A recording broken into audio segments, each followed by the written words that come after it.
Il se pourrait bien que cette fois-ci, ça soit la dernière. Je crois que j'ai tout eu dans cette vidéo.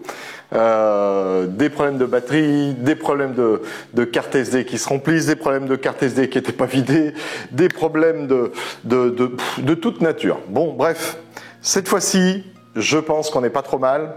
Ça va être quand même la quatrième et dernière journée, parce qu'il nous reste vraiment plus grand chose. J'en étais arrêté à tout simplement la fixation du plateau sur les profilés. Et après, ma foi, il y aura un peu de raccordement électrique encore à faire pour le plateau chauffant, et puis sans doute 2-3 bidouilles, et ça sera cette fois-ci terminé. Allez, sans plus attendre, on y va. Donc, nous en étions précisément à cette étape. Et, ah oui, il y avait un point que je voulais vérifier.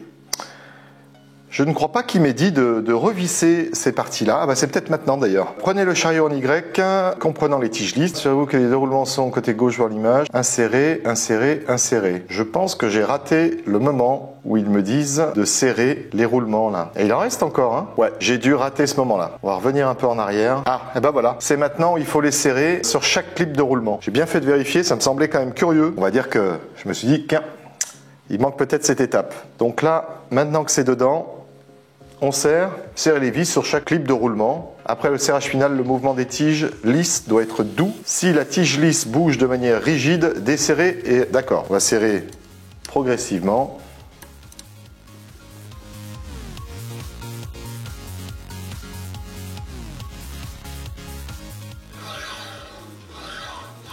Ça me paraît pas mal. Allez, petit contrôle visuel. Hop là.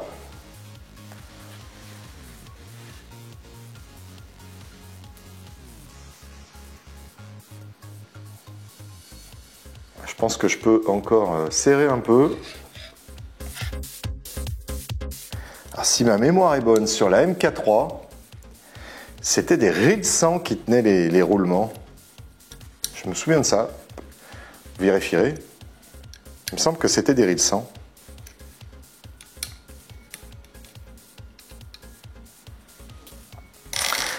Alors, nouveau contrôle visuel.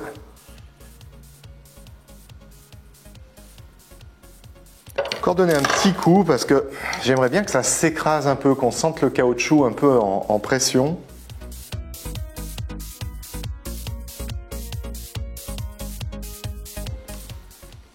Voilà. Et sans les faire tomber, je vais vous montrer un peu.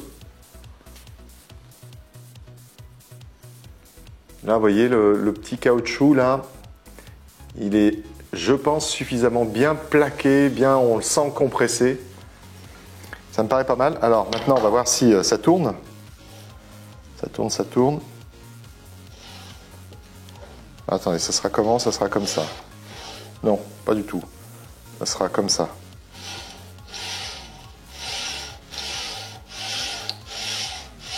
On part bien.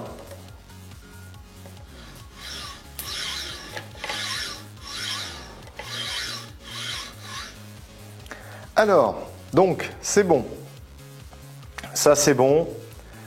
Maintenant, on met tout ça à l'intérieur. Hop. Celui qui est tout seul de roulement va se situer ici. Tac, tac.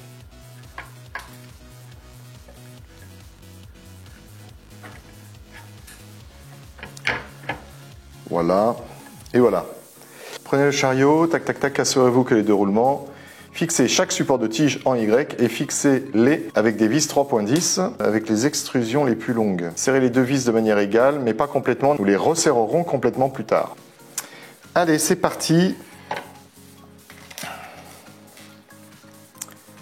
Donc,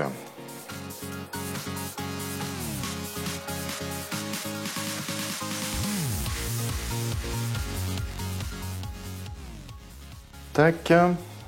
Et alors au-dessus, c'est quoi? Au-dessus, c'est insérer la vis dans un trou, chaque support avant, et serrez-les. Donc il faut serrer la petite vis qui est ici, avant de passer manifestement aux vis de l'arrière, ou à l'arrière. Voilà. Hop. On tourne.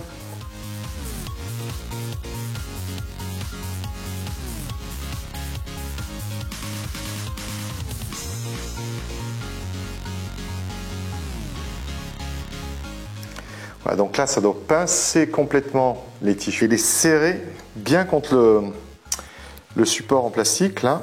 Enfin, le support, l'attache en plastique. Maintenant que, on va dire que le chariot est à peu près en place. Enfin, il est même en place, mais on n'a pas serré complètement donc les vis qui nous indiquaient de ne pas serrer. Par contre, voilà, ça ne bougera plus. Et donc, la dernière étape, c'était celle-ci. Ça va bien. Là, c'est nickel. Important, un bon alignement des tiges lisses est crucial pour réduire le bruit et les frictions globales. Ça fait du bruit hein, de toute façon. Ça me paraît un bruit normal. Ok, donc ils indiquent qu'il faut déplacer le chariot. Hop, vers l'avant pour serrer dans la position finalement les 4 vis, cette fois-ci définitivement.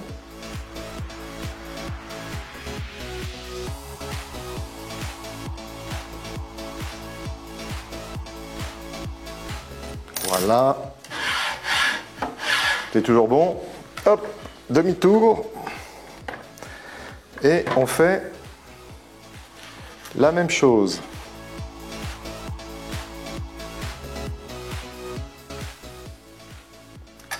Voilà, il fait chaud, hein. J'ai chaud, je suis trempé. Voilà. Alors, ça c'est fini pour cette étape. Assemblage de la courroie, préparation des pièces. On va la remettre comme ça. Alors, les 2 tendeurs, les voilà. Un sac de moins. Hop. Ensuite, il faut... Alors, et bien justement, tout ce qu'il y a là-dedans, manifestement, la poulie, la goupille, la courroie, ça vaut mieux, et une vis M3 par 40, ça c'est terminé, 4 vis M3 par 10, 3 et 4, et enfin un écrou M3N, et là aussi il y en a un en spare, donc ça aussi c'est terminé. On a tout. Alors, assemblage de la courroie. Insérer l'écrou M3N à fond dans le support de courroie en Y. Voilà, c'est celle-ci. Et il faut utiliser la technique du tirage. Ah bah oui, là c'est certain, ouais, parce que alors, pour le mettre à fond, tout au fond là, c'est sûr qu'il faut utiliser la technique du tirage de vis. Donc, oui, mais alors à quelle vis? Celle-là. Tac, tac, tac.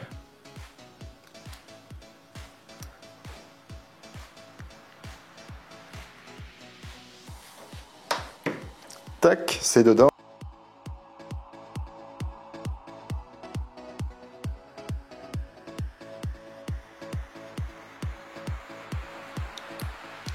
Ça y est.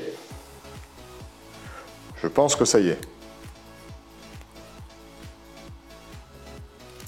Oui, de toute façon, ma clé Allen est foutue. Ça doit être bon. Oh, misère.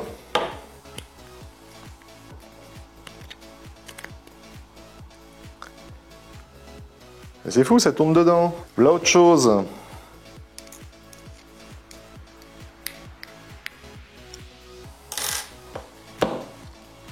Ah, non, c'était pas au fond. Là, maintenant, c'est au fond. Sauf que ça va pas être plus simple pour l'enlever. Si. Ouf, je me voyais mal barré.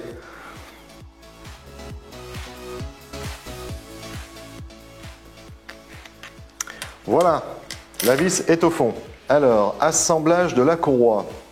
Donc, il faut pencher l'imprimante sur le côté droit, celui du bloc d'alimentation. Alors, toi, on va te mettre par là. Et ça nous fait quelque chose. Voilà. Comme ça. Comme ça. Voilà. Bien. Alors, je vais essayer de vous le mettre comme ceci, parce que l'autre caméra là-bas a rendu l'âme. Poussez la goupille, hop, à l'intérieur. Ça, c'est pas très compliqué. Prenez l'une des extrémités de la courroie, hop, hop, et poussez-la dans le support de courroie en Y. Notez l'orientation de la courroie et des dents. Voilà, bien dans ce sens-là, tac.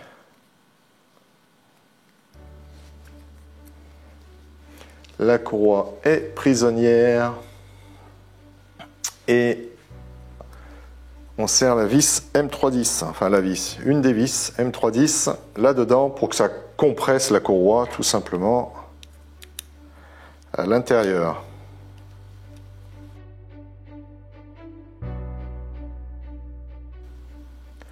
Voilà, bon, c'est dedans, tout va bien.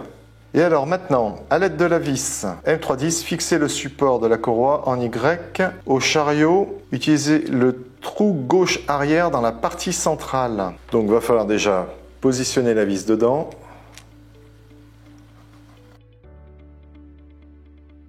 Eh ben, ce qui n'est pas si évident que ça.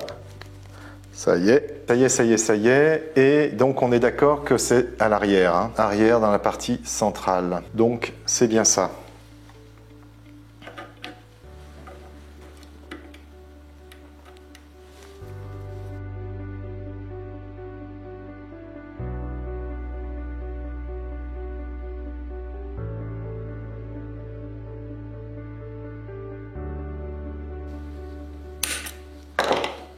Là, ça tourne plus, là.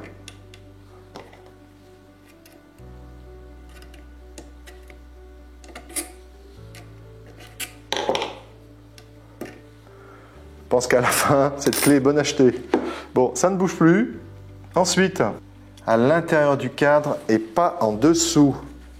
Évidemment. Oui, c'est sûr qu'il vaut mieux que ça soit à l'intérieur du cadre et pas en dessous. Alors... Ah, j'imagine qu'il y en a qui se sont trompés. Ou alors ils se disent qu'il y en a qui peuvent se tromper.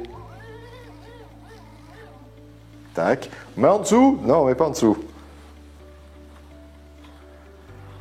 Tac. Voilà.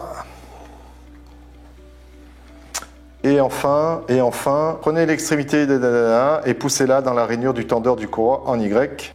Mais la photo au cas où il y a un doute, mais on est bien d'accord, ça va dans ce sens, et là c'est à l'inverse.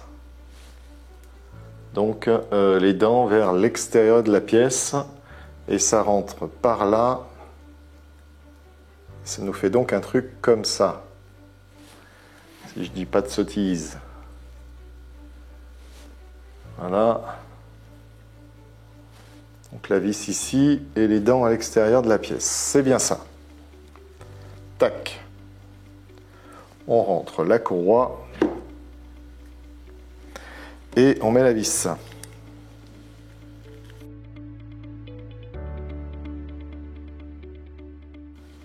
Voilà, c'est serré. Ça ne peut pas bouger. Donc, assemblage. Prenez l'extrémité libre de la courroie et guidez-la autour de la poulie GT20. Insérez la courroie, bah ça c'est fait. Poussez la poulie jusqu'au fond de la pièce imprimée et tirez légèrement la courroie pour verrouiller la poulie en place. Donc, c'est ici que ça se passe. Et on insère après la poulie. D'accord. D'accord, d'accord. Donc, on fait comme ceci. Bah, oui, a priori. Hein. Ah, ça s'est bien détaché.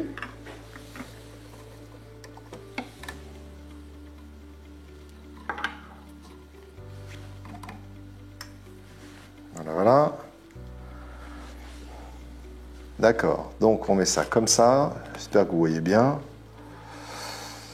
Et hop, c'est en place, c'est en place. Et enfin, assemblage du tendeur de courroie en Y, insérez la vis M310 dans le tendeur.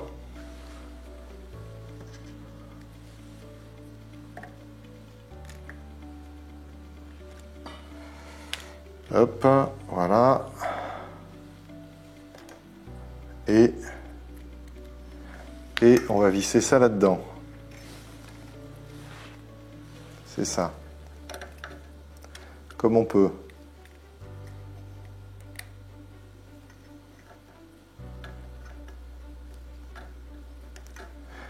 Comme on peut, je vous dis.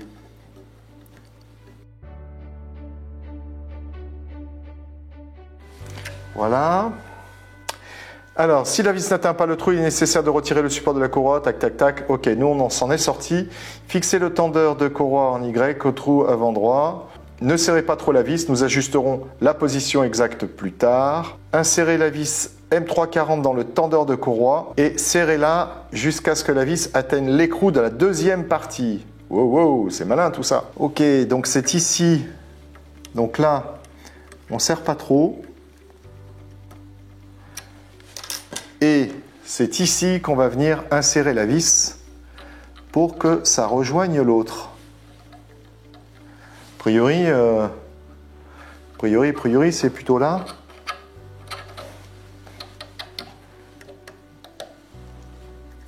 Et là, ça va rejoindre l'autre. Oh, oh. Oui, c'est possible.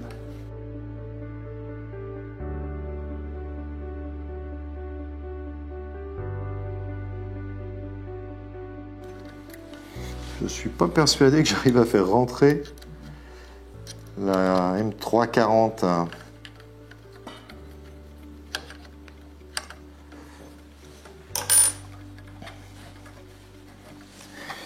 Je ne la vois pas du tout avancer.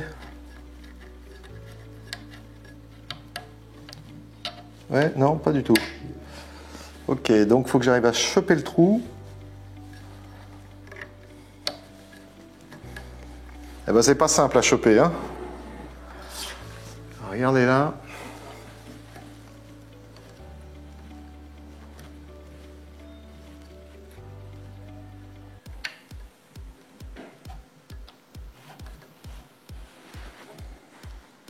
Là. Ça y est, je l'ai.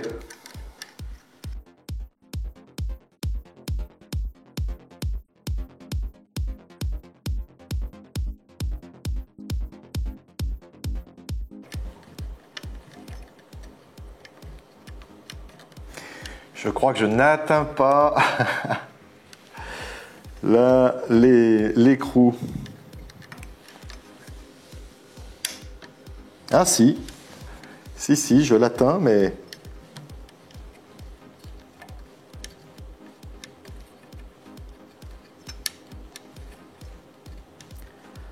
Pour l'instant, ça ne vise pas assez alors. Mais je l'atteins.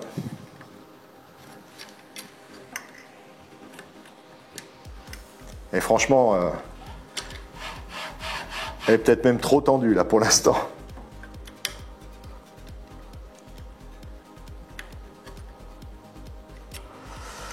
Elle est peut-être même trop tendue.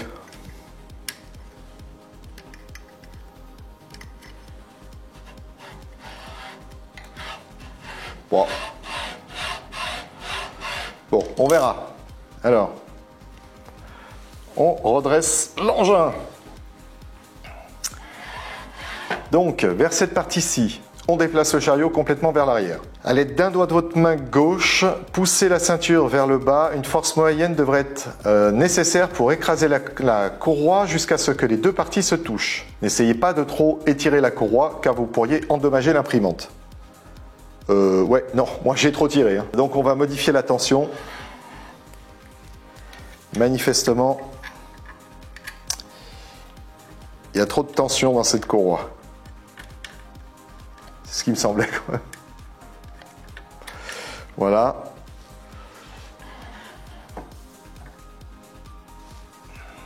Alors il faut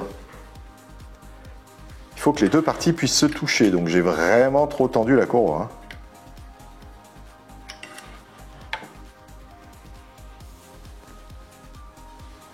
Allez, encore un petit peu.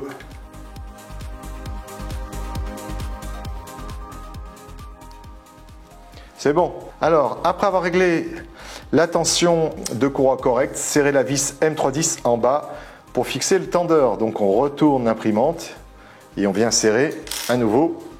Hop, la petite vis. la petite vis qui est donc ici. La vis du tendeur, quoi.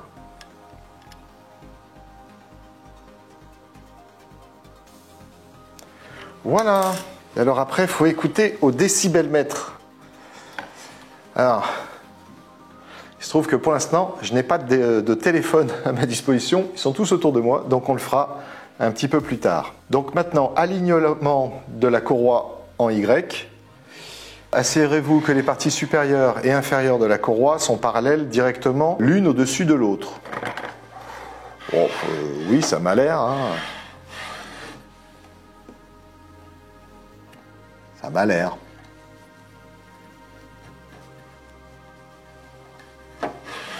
Ah, mais ok, d'accord, j'ai compris l'idée. C'est éventuellement de desserrer hop, la poulie qui est juste en dessous là. Sinon, ajuster la ceinture, desserrer les deux vis de la poulie et déplacer légèrement. On va se mettre la photo. Moi, ça m'a l'air bien. Installation des joints de dilatation, préparation des pièces. Alors, les joints de dilatation, ils sont ici. Encore un petit sac en moins. Et préparation des M3 par 6R. Il en faut 8. M3 par 6R. Et à ne pas confondre avec les M3 par 6 tout court. Tac. Et encore un petit sac de moins. Et alors maintenant, installer 8 vis dans, hop là, tous les petits trous qui sont ici.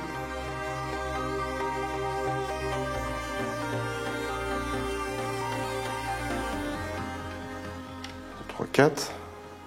J'en ai pris 2 de trop. Ah ah. J'en ai pris 2 de trop. On fait les 8. Et bien ce sac-là n'est pas terminé. Ensuite, l'installation des joints de dilatation doit être effectuée avec soin. C'est crucial pour le bon fonctionnement de l'imprimante. Lisez attentivement les instructions. Faites glisser le joint de dilatation par le côté sur la vis M3 par 6R. Donc, avec évidemment, hop, j'imagine bien dans ce sens. Assurez-vous que les joints de dilatation sont correctement orientés. Il y a un évidement ayant à peu près la même forme que le joint de dilatation. Le joint doit s'insérer dans l'évidement. Voir la deuxième photo. On va la mettre en grand parce que je vois pas le... Ah bah oui, d'accord. Ils vous disent de ne pas le mettre dans le sens inverse. Je vois même pas comment c'est possible de le mettre dans l'autre sens. Maintenez la position et serrez la vis à l'aide de la clé Allen. Procédez de la même manière pour le reste des joints. D'accord. Donc ça doit toujours être mis dans ce sens-là. Ouais.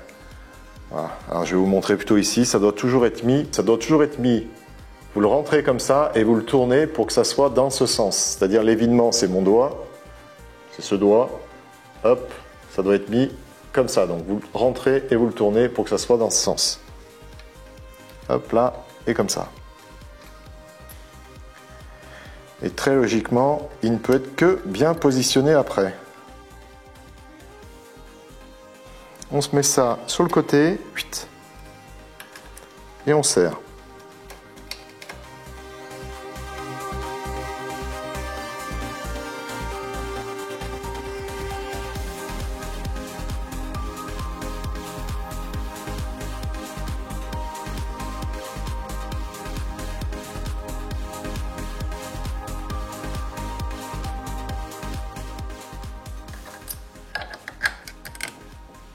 Voilà, alors cette étape est maintenant terminée. Fixation du plateau chauffant. Alors là, je peux vous dire que ça commence à sentir la fin. Hein. Hop, le plateau chauffant, le voilà. Et il faut préparer les petites pièces qui sont ici. Alors, on a la fameuse entretoise 3,1 par 6 par 8. C'est ça. Tac. 8 vis M3 par 4 BT. C'est celle-là. Il y en a 9. On les prend quasi toutes. Il en restera une. Et ça sera donc la vis de secours. Et puis, une vis M3 par 14 BT. M3 par 14 BT. Avec la petite vis de secours Alors, fixation du lit chauffant. Placez l'entretoise en Y, alignez-la avec le trou du centre. Tac, bon. Placez le plateau chauffant sur le chariot en Y et fixez-le par le M3X14BT. Clac, ne serrez pas encore complètement. Hop là. Et voilà. Donc, on y va avec la fameuse. C'est du Torx. C'est dedans.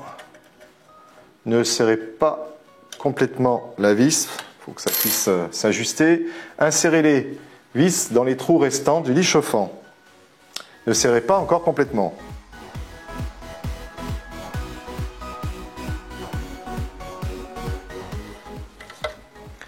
Très bien. Ensuite, serrage du plateau. Une fois toutes les vis en place, serrez-les dans l'ordre suivant. Vis centrale. OK. Serrez les vis doucement mais fermement. OK. Bon, on y va avec l'autre côté alors.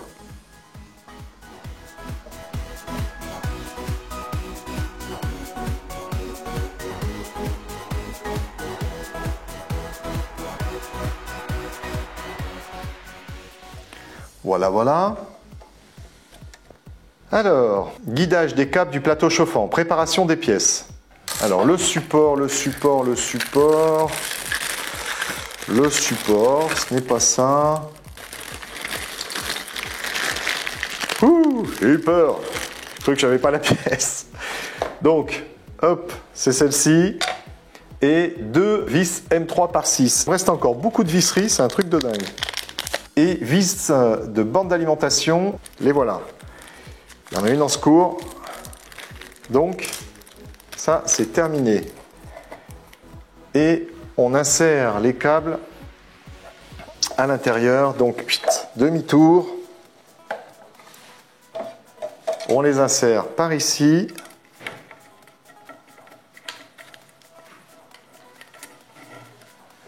Clac. Et hop. Ok, et alors il faut mettre le petit fil nylon dans le guide. Clac. Voilà, ici. Le câble noir sur la borne gauche. Placez le câble rouge du lit chauffant sur la borne de droite. Donc c'est parti, on se met.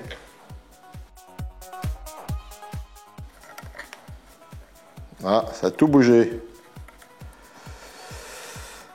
Alors.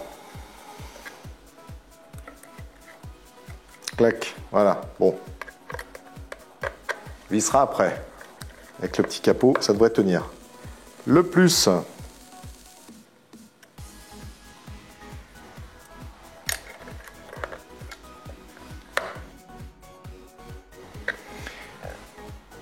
Et enfin, le câble de la thermistance. Tac, tac.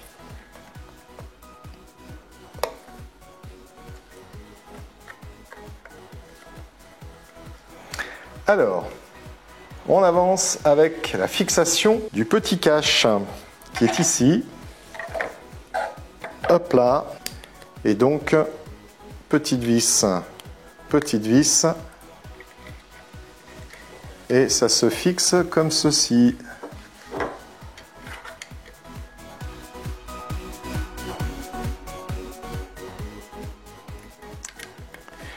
Très bien. Alors, vérifiez à nouveau toutes les connexions. Bon, allez, on les vérifie. Donc, moteur droit, moteur left. Ouais, difficile à voir. Difficile à voir. Droit, left. Non, c'est bon. Avec les petits colliers là, de repérage en plastique, ça va bien. Alors, Y et X. Y et X, parfait. Le plus à droite, le moins à gauche. Et la thermistance qui est là, parfait aussi. L'extrudeur, il est bien en place. Le power panic, il est bien en place. J'ai un noir, un rouge, un noir, un rouge, un noir, un rouge. Très bien. C'est parfait. C'est parfait. Alors, installation du module ESP, préparation des pièces. Effectivement, il y avait tout petit module là, électronique dans un sachet. C'est donc la carte Wi-Fi. Donc ça, c'est une très très bonne surprise parce que franchement, j'en étais pas certain. Donc il y a donc bel et bien une carte Wi-Fi. Donc Wi-Fi et Ethernet dans cette nouvelle version d'imprimante, la MK4. Top. Alors, il est où? Il doit être là-dedans. Voilà. Mettre ça là. Et donc, voilà. La carte Wi-Fi est à l'intérieur, bien protégée. Il nous faut une vis M3 par 6. Tac. Et puis c'est tout. Ah non, c'est pas tout. Le petit couvercle Wi-Fi, qui est donc ici. Ça, c'est excellent. Hein. Excellent. Hein. Voilà. Petit couvercle Wi-Fi. Donc, comment ça se met? Soyez très prudent lors de la manipulation de la connexion du module ESP pour éviter de plier et endommager les broches. Saisissez le module Wi-Fi ESP par les bords de la carte et branchez ces broches dans l'emplacement à 8 trous. Assurez-vous que la pièce soit bien orientée. C'est ici que ça se passe. Et on va enlever le film plastique, si possible correctement. Voilà. Pas mettre ça sur ses doigts. Éviter de trop toucher, on ne sait jamais. Et donc... Ça se met manifestement dans ce sens-là. Clac. Hop, on insère ça. C'est fait. Et on recouvre, on met la vis. Tac. Et on met la vis.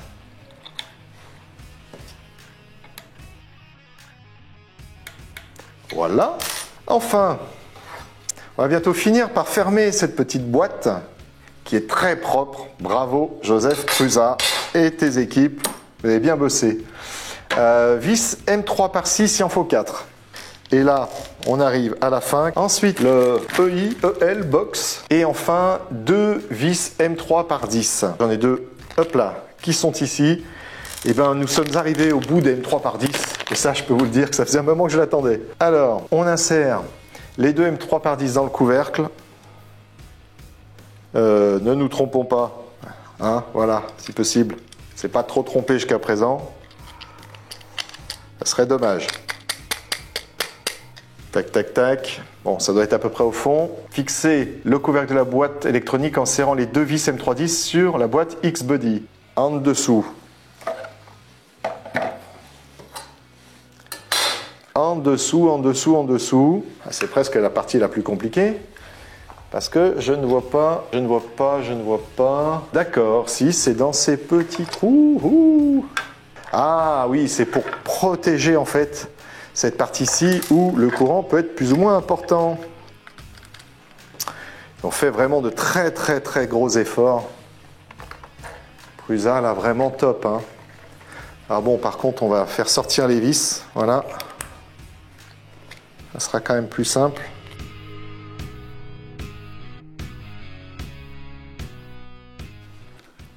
Là, eh ben. Et donc, il faut que j'arrive à choper l'endroit. Et je ne vois pas où est l'endroit.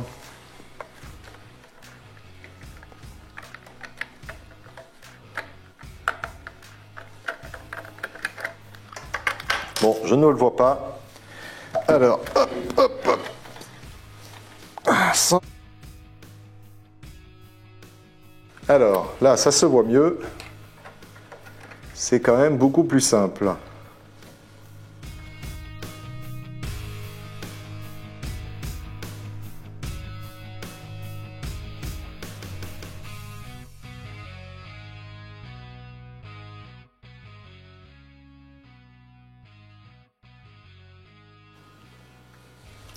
Très bien. Donc, on retourne tout ça. Hop là. Hop.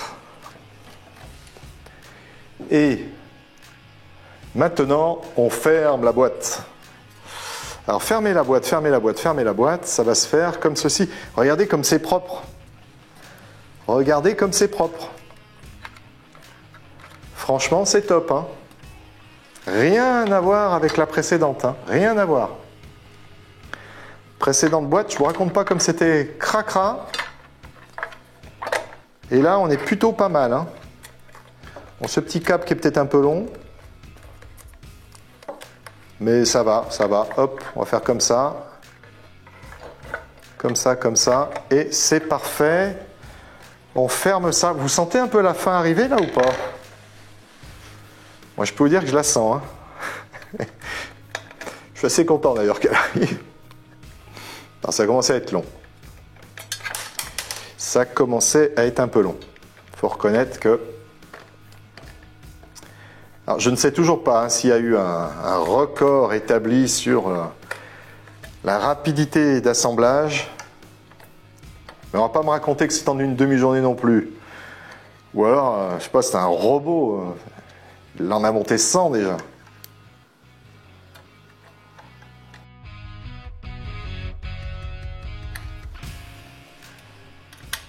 Tac. Et tac. Ensuite, assemblage du porte-bobine. Hop. Bon, on va se rapprocher toutes les dernières pièces, hein, de toute façon, là. On est un peu sur la fin. Alors, pour le coup, il me reste quand même pas mal de visseries. J'espère que j'ai bien tout monté. N'utilisez pas de force excessive. Placez les 3 parties devant vous. Notez que les 2 bras sont identiques. Tant mieux. Assurez-vous que les pièces forment un C. Prenez le bras du côté droit. Insérez-le délicatement dans la partie principale et commencez à tourner dans le sens des aiguilles d'une montre. Ah, je ne l'avais pas fait. Cela devrait verrouiller la pièce. Et après, dans le sens inverse. Voilà, celle-ci dans le sens inverse. Et oui, ça va tout seul quand on suit les instructions. Bien. Et ben voilà la visserie qui me manquait. C'est que maintenant, il faut faire le guidage d'assemblage du filament, préparation des pièces. Donc c'est celle-ci. Là, ben voilà, je pense qu'on va se terminer les derniers sachets là. Allez, on sort tout, on est fou. Donc il nous faut les tubes PTFE de gros diamètre, écrou M3N par 3, 1, 2, 3, les 2 vis M3 par 18, non, une vis M3 par 18, clac, M3 par 18, c'est donc la grande, voilà, et enfin 2 M310, clac, clac, et ça c'est du spare. Et on est parti pour l'assemblage. Alors, donc, on assemble comme ceci, le tube PTFE, le tube PTFE. Ensuite, on met les 2 écrous M3N dans les ouvertures marquées. Voilà. Ici.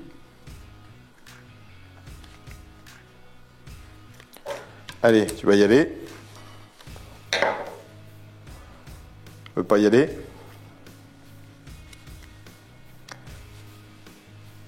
Quand même pas faire du tirage de vis ici, si? J'ai l'impression, hein? J'ai l'impression.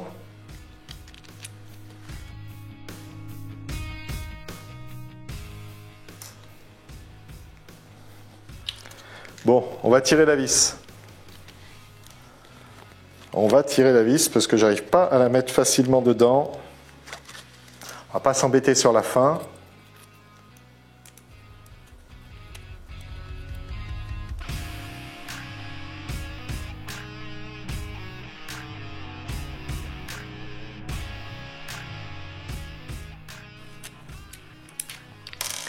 Tac, alors c'est en place, le tube PTFE, tac, tac, et la petite vis de l'autre côté pour aller serrer le tube PTFE. Alors ça c'est nouveau, hein. Le guide filament, c'est quelque chose qui n'existait pas dans la MK3. Ce que ça apporte beaucoup. Bon. Moi j'ai surtout eu des bobines où les filaments étaient tellement mal rangés que vous pourriez avoir n'importe quel guide, ça n'aurait rien arrangé du tout. Mais bon, j'imagine que dans certains cas, ça devait aider. Et donc, insérer le troisième écrou, ici, ici, ici, ici.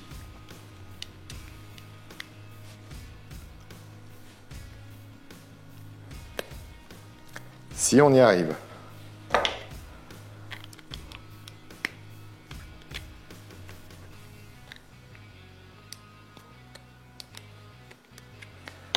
Voilà. Bon, ça devrait finir par y aller.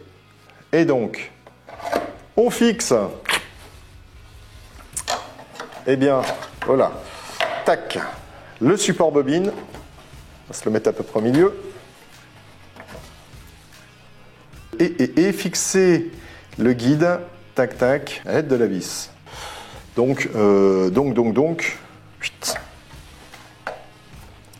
Hop là, ça vient se clipper comme ça.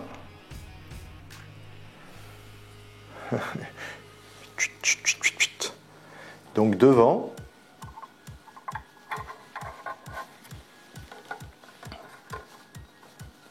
Hop. Comme ceci, et il doit s'enclencher entre les deux nervures supérieures, pointant vers le haut, et donc après on met la vis. Et on met la vis.